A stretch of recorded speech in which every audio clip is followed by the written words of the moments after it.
ہم عاشقان مہدی یاد کربلا ہے، ہم ماتمی قبیلہ زہرا کی ہم دعا ہے۔ قائد شہید علامہ عارف حسین الحسینی کی 29ویں برسی انشاءاللہ 6 اگست 2017 کو اسلام آباد پریڈ گراؤنڈ میں اس کا شان انعقاد کیا جا رہا ہے، اور یہ برسی اس سال خاص اہمیت رکھتی ہے۔ خاص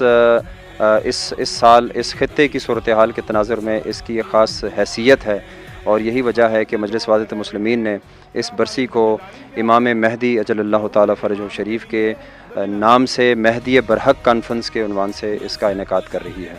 اور ہم اس برسی کے توسط سے جہاں شہید قائد علامہ عارف حسین الحسینی اور دیگر شہدائے پاکستان کے ساتھ تجدید عہد کریں گے، وہاں امت مسلمہ کو درپیش چیلنجز اور ان چیلنجز سے نبردآزمہ ہونے کے لیے علامہ اقبال کے اس شعر کہ دنیا کو ہے اس مہدی برحق کی ضرورت، ہو جس کی نگاہ زلزلہ عالم افکار، اس شعر کے اس پیغام کے ذریعے سے کہ مسلمان جو حق پسند ہیں، مسلمان جو انسان دوست ہیں، مسلمان جو انسانیت کے مشکلات اور مسائل سے نبردآزمہ ہونے کی اپنے اندر اہلیت رکھتے ہیں، ہم اس پروگرام کے توسط سے ان حق پسندوں کو انشاءاللہ دعوت دیں گے کہ وہ قائد شہید کی اس برسی کی مناسبت سے اکٹھے ہوں، اور پاکستان میں جو اس وقت ہمارا پاکستان کا دشمن، اسلام کا دشمن اور مکتب تشیع کا دشمن جو سازشیں کر رہا ہے پاکستان کے خلاف، ان کی ان سازشوں کو ناکام بنائے۔ اس سلسلے میں پورے ملک میں بالعموم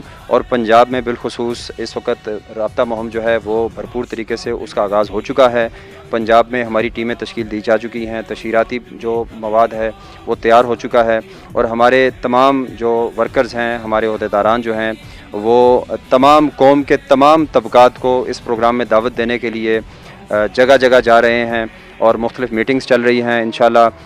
قائد وحدت علامہ راجہ ناصر عباس جعفری صاحب خود بھی اس پروگرام کے سلسلے میں راولپنڈی ڈویژن اور پنجاب کے اہم اضلاع میں انشاءاللہ خود دورہ جات کریں گے، اور لوگوں کو آپ دیکھیں گے کہ 6 اگست کا دن پاکستان کی تاریخ میں، پاکستان کی اس موجودہ صورتحال میں ایک یادگار دن ہوگا، کہ جس دن پوری قوم کے نوجوان، بوڑھے، بچے، خواتین، مائیں بہنیں، علماء کرام، تنظیمی اور مسئولین اکٹھے ہو کر اس دن کو شان طریقے سے منا کر اس دن کے عنوان اور اس دن کے موضوع کے ساتھ انشاءاللہ اس کے ساتھ حق ادا کریں گے، اور پوری قوم کو ایک اچھا پیغام دیں گے۔